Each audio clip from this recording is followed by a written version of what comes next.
Hey Hoopers, I'm Eliza. A couple of you have asked me for a tutorial on how to sand a Polypro hoop. So here we go. You're gonna need a couple things to sand your hoop. First of all, you're gonna need your hoop. I'm just using a natural Polypro 34-inch, 3/4 inch diameter, outer diameter Polypro hoop. So that's the hoop aside. Now we're gonna need a pair of scissors. These scissors are going to help cut our sandpaper.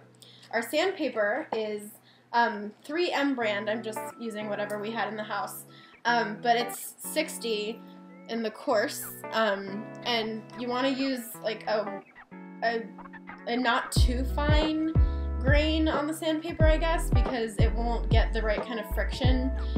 If you have too fine of a grain, it'll just make teeny tiny little scratches and it won't make much difference. So you're going to want a thicker, coarser grain on your sandpaper. Alright, so what I've done is I've used my scissors and I've cut out a little square that about fits around the hoop, like that. So what you're going to want to do is take the piece of sandpaper in your hand, just kind of like curve it into the side of your hand, and then you're just gonna hold it like this. Now you're not gonna want to put it all the way around, because then that'll sand the outer corners too, the outer sides too. So you're just gonna want to hold it a little bit loosely, so if you can see like that, so it's just kind of cupping it. So what you're gonna want to do is just do like a side-to-side motion, but as you're doing that, you're gonna move the hoop in a kind of isolation. So I'm just moving the hoop, as you can see, as I'm moving side to side. So what this is going to do is, I don't know if you can see, no, you can't really, but it makes little zigzags, and then I'm going to go back around in the opposite direction and do the same thing. So I'm going to just do that around the whole hoop, and just a second while I do this.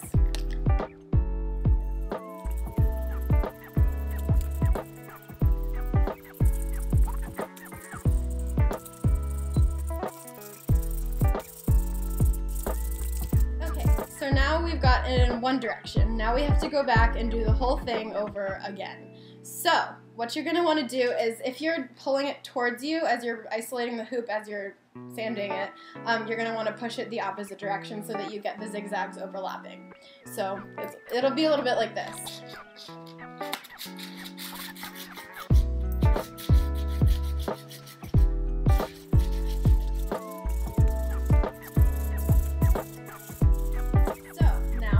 Should look a little bit like this. I don't know if I can show you.